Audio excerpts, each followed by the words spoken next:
देश कृष्ण जन्माष्टमी के पर्व को धूमधाम से मना रहा था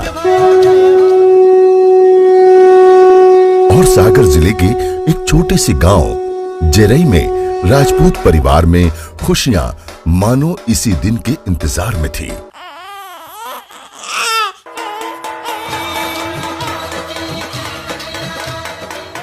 जन्माष्टमी के दिन ही यहाँ किलकारियां गूंजी और जन्म हुआ एक गोपाल का। पंडित ने नाम रख दिया कि कन्हैया सिंह है, जो कन्हैया लाल आए, जिन्हें बालकाल में बड़े प्यार से कन्हैया कहा जाने लगा, जो स्कूल जाकर गोविंद हो गए।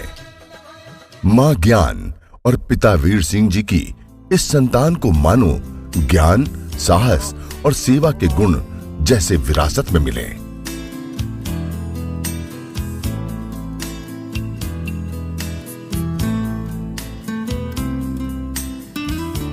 उम्र में बढ़ते हर साल के साथ ये जज्बा बढ़ता ही गया।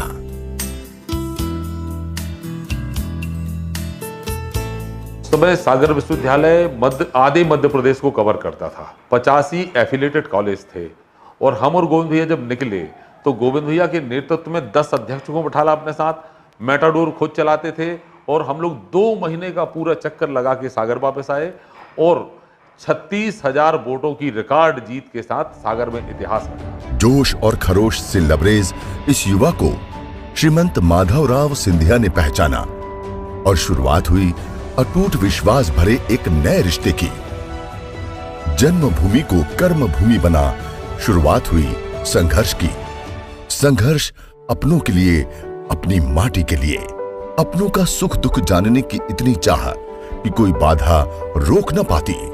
वो एक ऐसा दौर था गोविंद भाई जी का, एक महिंद्रा जीप थी उनके पास, और जब वो निकलती थी उसमें गैंती, फड़ुआ, कुल्हाड़ी, ये तसला सारे सामान रखे रहते थे। और जब कहीं भी सड़क के लिए हम जाते थे तो पहले गड्ढा बनना पड़ता था, उसके बाद ही हम लोग आगे बढ़ पाते थे। फिर शुरू हुआ चुनावी राजनीति का दौर। 2003 में पहला चुनाव जीते, फिर लहरें तो कई आई और कई गई, पर रंग गोविंद का ऐसा चढ़ा जो कभी न उतरा। विकास की बात जो रही, सुर्खी अब संवरने लगी है। हमारे सुर्खी विधानसभा के हमारे परम आदरणीय विकास पुरुष माननीय गोविंद राजपूत जी ने, जो यहाँ के राजस्व परिवहन मंत्री हैं, उनने सबसे पहले हमारे यहाँ स्टेडियम, जो 2 करोड़ की लागत का सबसे बड़ा एक इतिहास में मतलब नाम रहेगा राहतगढ़ में, ये भी उनने अभी कराया। जो पानी की समस्या थी यहाँ 40 साल से, 24 घंटे पानी उपलब्ध रहेगा, उसके लिए 30 करोड़ की योजना तो चालू हो चुकी राहतगढ़ में, मतलब पानी का काम पूरा हो चुका, पानी आने लगा। उसके बाद लखेरा धाम का रोड, मंगल भवन जो लगभग 2 करोड़ रुपए का शादी के लिए, जो 10-20 शादी इकट्ठी फ्री सेवा, कोई उसमें शुल्क नहीं लगेगी। उसके बाद आपको बड़ा छोटा पुल है यहाँ, बड़ा एक आवागमन का साधन है, 2 करोड़ 3 लाख करोड़ का वो भी किया है।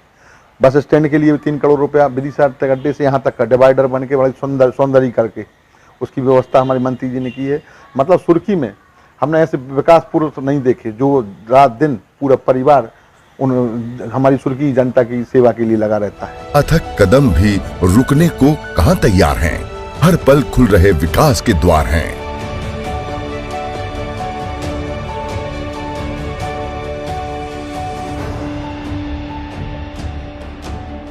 हमारे सिहोरा में बहुत साल पहले से पानी की काफ़ी दिक्कत थी, जिसे मंत्री जी ने देखा और समझा और उन्होंने हमारी महिलाएं सुबह 5 बजे से पानी भरने जाती थी, उनका आधा टाइम पानी भरने में ही गुजर जाता था।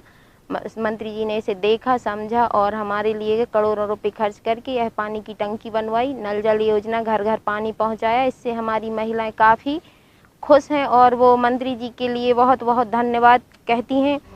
इन कीमती दुआओं का असर ही है कि काम करने का जज्बा दिन ब दिन बढ़ता जा रहा है। गोविंद भैया के राजस्व एवं परिवहन मंत्री बनने के बाद देश के प्रधानमंत्री नरेंद्र मोदी जी के द्वारा शुरू की गई स्वामित्व योजना का लाभ अब हम सबको मिलेगा। हमें अपने मकान का मालिकाना हक मिलेगा, जिससे हम लोग बैंक फाइनेंस करवा सकेंगे, जमानत आदि के कार्य भी हम सब लोग सहजता से करा सकेंगे। विकासी मिजाज है गोविंद जी का।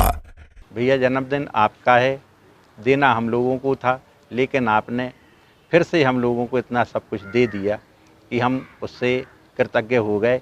और हमारी सुर्खी के लिए आपने नवीन नगर परिषद की घोषणा कर दी, आपने टप्पा तहसील भी दे दी हमारे लिए, बस स्टैंड पे यात्री प्रतीक्षालय दे दिया, करोड़ों की सौगातें दी हैं भैया आपने। तब लगभग 25 साल से सुर्खी से हमारा घर घर का नाता है। हमारे घर परिवार में सुख में दुख में सारे परिवार वो लोग शामिल होते हैं। सारे सुख दुख में हमारा पूरा राजपूत परिवार जनता की सेवा में निरंतर लगा रहता है। ईश्वर से प्रार्थना है कि जिस दिन दूनी रात चौगुनी तरक्की करे, क्षेत्र का विकास करे और राजपूत परिवार का माँ बाप का नाम गौरवान्वित करे। सफर रोशनी का यूं ही चलता रहे, कारवां आपका मंजिलें नहीं छूता रहे।